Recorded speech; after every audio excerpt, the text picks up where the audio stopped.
સીતારામ બધાયને 5:30 વાગી ગયા ને રૂટિન કાયમનું નવરી થાવ એટલે આજે છે ને મલાઈ ગરમ કરી છે તો થાય ધીમે ધીમે ને હું અંદર બેઠી છું.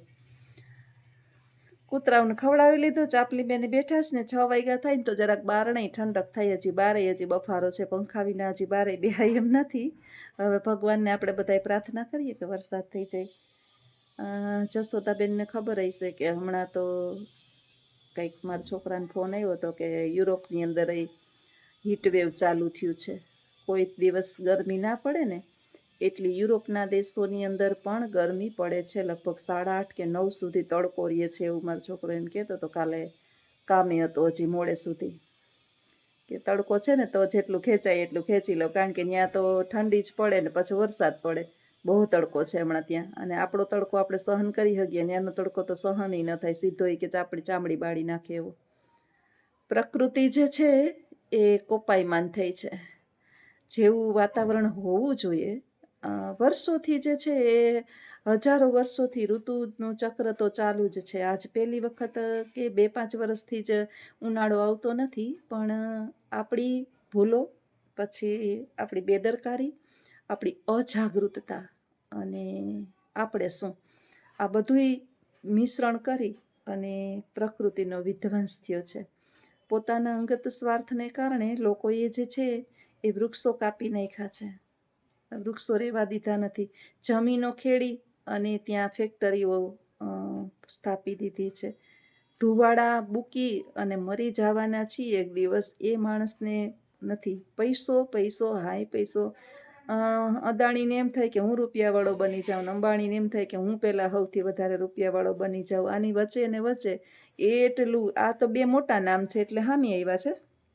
બાકી તો ઘણું બધું કૌભાંડ છે દેશની અંદર, કે કેટલી જે ખરેખર હરિયાળી જમીન હોવી જોઈએ એની 5% રહેવા દીધી નથી. 100%માંથી 5% નથી રહેવા દીધી. એટલે પ્રકૃતિ ઉપર અસર તો થાય ને. પહેલાં જે છે ને વરસાદ ન આવે કે શિયાળો ના હોય ને તો આટલી ગરમી ન થતી.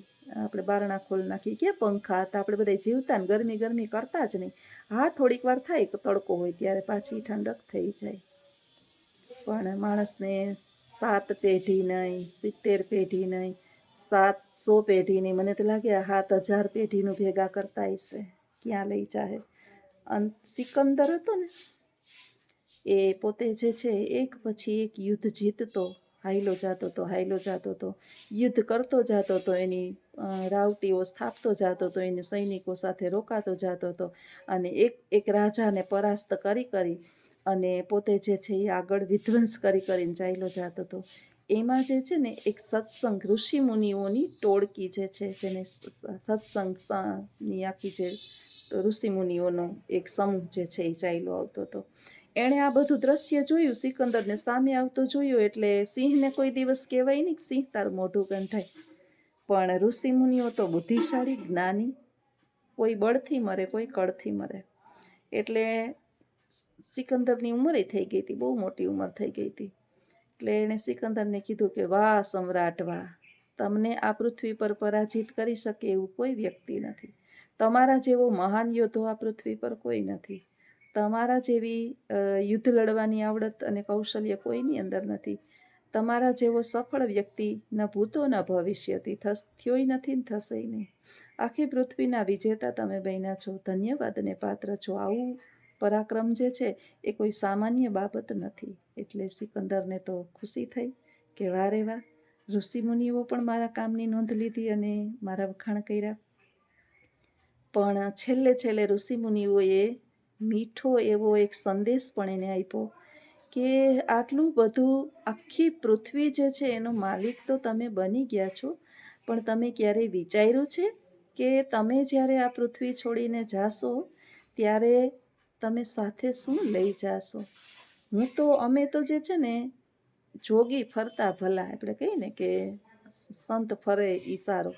અમે તમારી પાસે આ કમંડળની અંદર સવારે માગવા નીકળીએ ને એટલે સાંજ સુધીનું જ માગીએ, ભેગું ન કરીએ. અમને ખબર છે કે સાંજ રાત્રે ક્યાંય માગવા જવાય નહીં, એટલે સાંજ સુધીનું. બીજે દિવસે પાછા ભિક્ષાટને નીકળી જઈએ, સત્સંગ કરીએ, ક્યાંક સભા હોય ત્યાં બેસીએ, દેવ દર્શન કરીએ. અને અમારી જીવન જે છે એ આમ અમને ખબર છે કે અમે કાંઈ જ લઈ જવાના નથી, એટલે અમે તો કાંઈ ભેગું કરતા નથી. પણ તમે ક્યાંક રસ્તો બનાવ્યો લાગે છે, એટલે આટલું બધું જે છે એ રાજાઓના રાજપાટ, આ તે ધન દોલત છતાં તમે ભેગી કરી છે. આ રસ્તો કયો છે એ જરાક પછી તમારા જે પેઢી હોય ને એને બતાવજો, કે ફરીથી એ ધન દોલત જે છે એ તમારા પછી કંઈ વધે ઘટે તમે ન લઈ જઈ શકો, એ તમારી પેઢી લઈ જઈ શકે.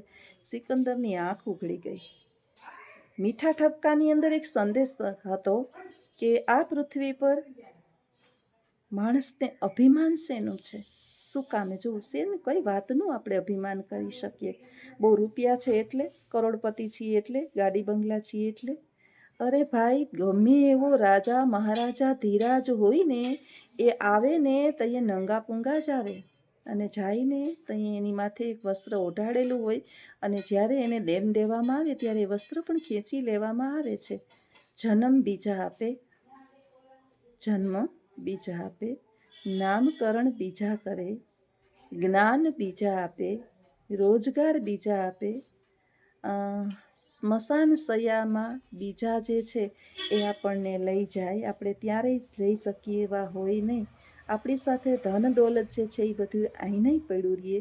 આપણે કંઈ લઈને આવ્યા નથી અને કંઈને લઈ જવાના નથી.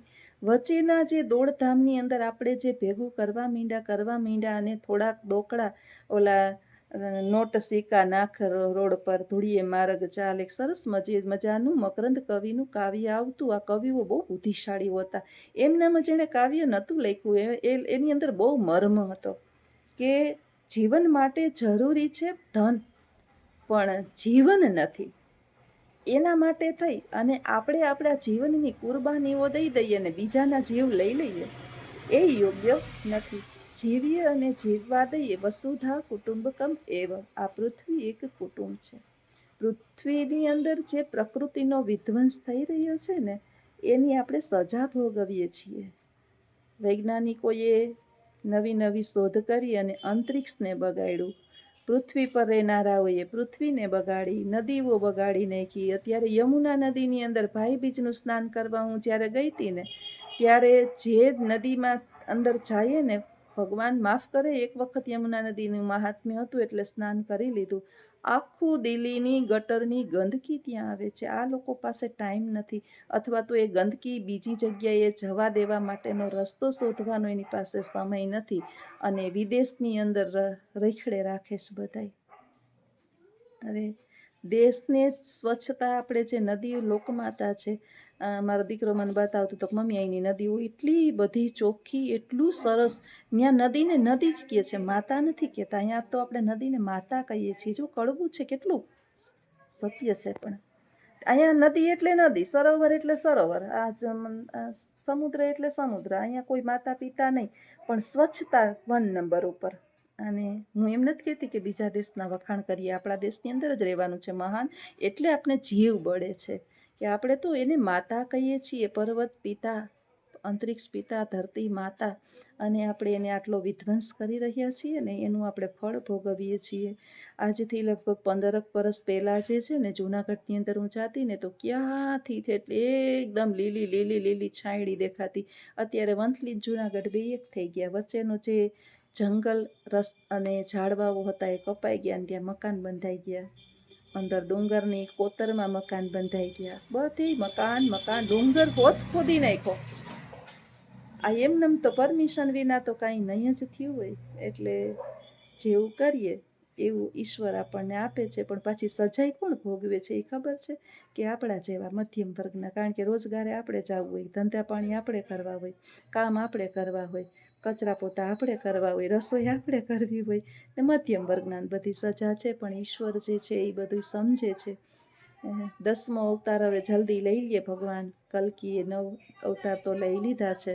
ભગવાન શ્રી કૃષ્ણ વિષ્ણુનો પહેલો જે છે એ મત્સ્ય અવતાર, બીજો કૂર્મ અવતાર, ત્રીજો વરાહ અવતાર, ચોથો વામન અવતાર, 5મો ઋષિ અવતાર, 6ઠો પરશુરામ અવતાર, સાતમો રામચંદ્ર ભગવાન, આઠમો ભગવાન શ્રી કૃષ્ણ અને નવમો ગૌતમ બુદ્ધ. હવે 10મો અવતાર કલ્કી જે છે એ આધુનિક ટેકનોલોજી વાળા, કારણ કે આપણે બધા આધુનિક ટેકનોલોજી વાળા છીએ એટલે ભગવાન આધુનિક ટેકનોલોજી વાળા આવશે અને ટેકનોલોજીથી આપણને બધાને મારશે. અટાણે મારી તો રહ્યા જ છે ટેકનોલોજીથી, કારણ કે મોબાઈલ, કમ્પ્યુટર, લેપટોપ, ઘરની અંદર આધુનિક ઉપકરણો એટલા છે એટલે ઈશ્વર આમાં લગભગ આપણા બધાનું ઘીતોલું વાળી તો નાખશે. બહુ કડવું છે પણ હકીકત લગભગ આવી જ છે. એટલે કલ્કી અવતાર ભગવાન જલ્દી લે અને ફરીથી આ ધરતીને વૃંદાવન બનાવે તો કંઈક પૃથ્વીનો ઉદ્ધાર થાય અને જે સામાન્ય આપણા જેવા કામ કરી અને પેટ ભરતા માણસ છે એમનો પણ ઉદ્ધાર થાય. બાકી માગીને ખાય છે અને ભ્રષ્ટા કરીને ઘર ભર્યા છે એને કોઈ કાંઈ ફેર પડતો નથી. કેટલી અંશે આ વાત સાચી છે એ ચોક્કસ જણાવજો. આવજો. સીતારામ.